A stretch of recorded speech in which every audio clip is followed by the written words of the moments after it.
사고의 자유. 오늘의 이야기. INFJ 자기인식의 6가지 주요 요소. 지금 시작하겠습니다. 자기인식이란 자신의 성격, 감정, 동기 및 욕망에 대한 의식적 지식을 말합니다. 이렇게 간단해 보이는 정의에도 불구하고 자기인식은 매우 복잡한 주제입니다. 사람마다 자기인식을 이해하고 접근하는 방식이 다르기 때문에 더 복잡하게 느껴질 수 있습니다. 특히 INFJ 유형에게 자기인식은 그들의 성장과 인지 기능을 활용하는 데 중요한 역할을 합니다. 그렇다면 자기인식의 구성 요소는 무엇이고 INFJ는 이를 어떻게 경험할까요? 지금부터 INFJ 자기인식의 6가지 주요 요소를 알려드리겠습니다. 첫 번째, 의식. INFJ 성격 유형의 사람들은 의식을 매우 중요하게 여깁니다.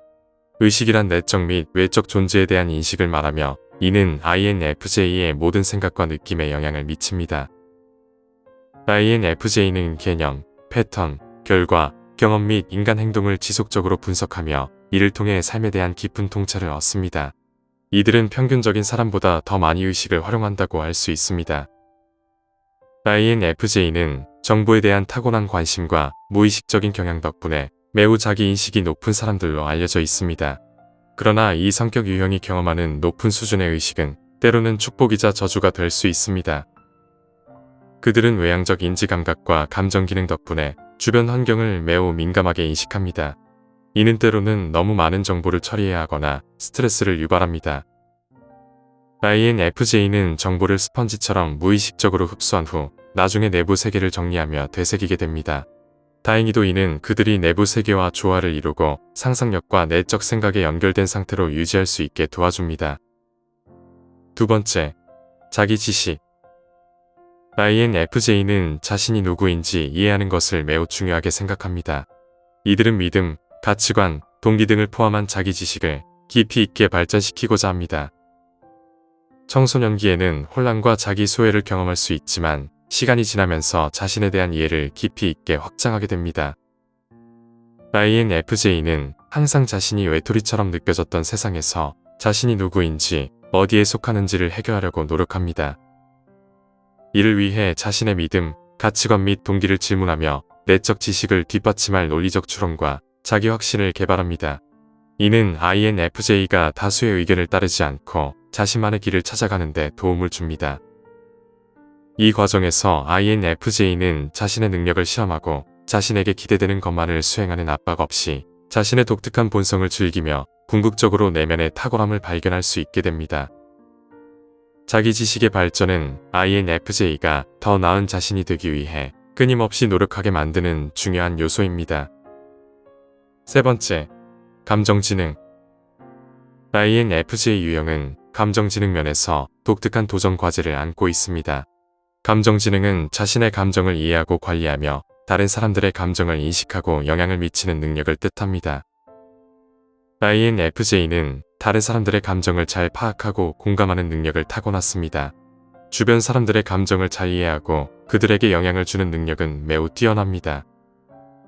하지만 INFJ는 자기 자신의 감정을 이해하고 표현하는 데 어려움을 겪습니다.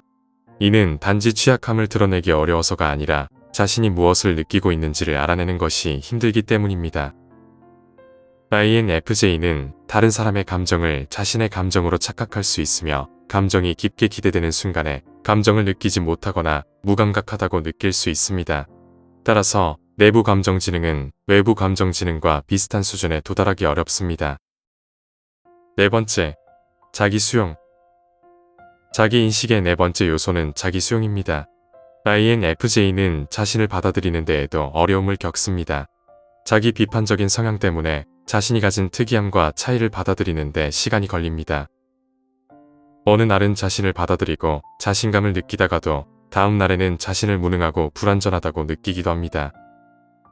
INFJ가 자기 수용을 이루는 길은 험난합니다. 하지만 자기 수용을 경험하다 보면 자기 파괴적인 믿음을 연민과 친절로 바꾸는 것이 얼마나 쉬운지 알게 됩니다. 자기 지식이 쌓이면 지속적인 자기 수용이 뒤따르는 경향이 있습니다. 아이러니하게도 INFJ가 자기 지식을 얻기 위해서는 어느 정도의 자기 수용이 필요합니다. 두 요소는 서로 보완적이기 때문에 INFJ가 자기 소외 문제를 극복하면 둘 다 성취할 수 있습니다. 5번째, 자기 성찰. 자기 성찰이란 자신의 생각, 감정, 목표를 깊이 생각하며 자신이 누구인지 세상에서 자신의 위치를 더 잘 이해하는 과정입니다. 이는 자기 지식과 비슷해 보일 수 있지만 자기 지식이 단순히 정보를 얻는 것이라면 자기 성찰은 의도적으로 자신을 돌아보는 행위입니다. 다행히도 INFJ 성격 유형에게 자기 성찰은 자연스럽게 이루어지는 일입니다. INFJ는 어린 나이부터 자신의 인지적, 감정적, 행동적 과정을 관찰하고 평가하는 능력을 가지고 있습니다. 이들은 항상 자신이 왜 그렇게 행동하는지, 특정 생각이 어떻게 형성되는지, 상상력은 어떻게 솟아오르는지, 자신이 믿는 것은 왜 믿는지 등을 끊임없이 질문합니다. 이러한 질문들은 그들이 자기 자신을 더 잘 이해하게 하고 과거에 너무 얽매이지 않으면서 실수로부터 쉽게 배울 수 있게 합니다. 자기 성찰은 INFJ가 가장 좋아하는 활동 중 하나입니다.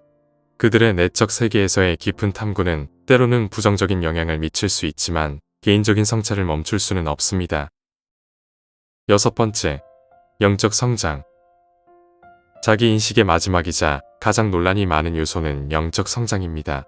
INFJ는 다른 성격 유형에 비해 영적 측면과 더 잘 조화를 이루는 것으로 알려져 있어 이 요소는 그들에게 자연스럽게 다가옵니다. 영적 성장은 단순히 내면을 들여다보는 것을 넘어 인간 경험의 정신적, 감정적 측면을 초월하는 것을 요구합니다. INFJ로 태어난 것 자체가 영적 경험이라고 할 수 있으며 어느 순간 영적 각성을 경험하는 것은 피할 수 없는 일입니다. 이들은 다양한 종교를 시도해보거나 여러 종교의 가르침을 받아들여 자신만의 것으로 만들거나 영성이 무엇인지 깊이 탐구하게 됩니다. 그 결과 다른 사람과 공유하기 어려울 정도로 깊은 이해에 도달할 수 있습니다. INFJ는 고유한 고난을 통해 삶에서 더 깊은 의미를 찾게 됩니다. 이 과정에서 그들은 믿음을 강화하고 삶에 대한 철학적 탐구를 할 수 있게 됩니다. 비록 이 여정이 길고 고통스럽고 혼란스러울 수 있지만 그 끝에는 가치 있는 자기 인식의 측면이 기다리고 있습니다. 자기 인식은 우리 삶에서 끊임없이 발전시켜 나가야 할 중요한 요소입니다. 자신의 성격, 감정, 동기 및 욕망을 깊이 이해하는 것은 개인의 성장과 행복에 필수적입니다. 우리는 모두 고유한 방식으로 자기 인식을 이루어 나가며 그 과정에서 다른 사람들의 경험과 통찰력을 통해 배울 수 있습니다. 특히 INFJ에게는 자기 인식이 더 큰 의미를 가집니다. 이들은 자신의 직관적이고 감정적인 특성을 통해 자신과 주변 세상을 깊이 이해하려고 노력합니다. 이러한 노력은 그들의 성장과 인지 기능을 최대한 활용하는 데 큰 도움이 됩니다. 따라서 여러분 모두가 자기 인식을 향상시키기 위해 지속적으로 노력하시길 바랍니다. 자신을 되돌아보고 피드백을 수용하며 끊임없이 학습하고 성장하는 과정을 통해 우리는 더 나은 자신을 만들어갈 수 있습니다. 자기 인식의 여정은 평생에 걸쳐 이어지는 것이며 이를 통해 우리는 더 깊이 있는 삶을 살아갈 수 있을 것입니다. 자신을 이해하고 사랑하는 과정을 소중히 여기며 매일 조금씩 더 나은 자신이 되기 위해 노력해보세요. 여러분의 자기 인식 여정에 많은 성취와 행복이 따르길 바랍니다. 오늘 이야기는 여기까지입니다. 영상이 마음에 드셨다면 좋아요와 구독 부탁드립니다. 끝까지 시청해주셔서 감사합니다.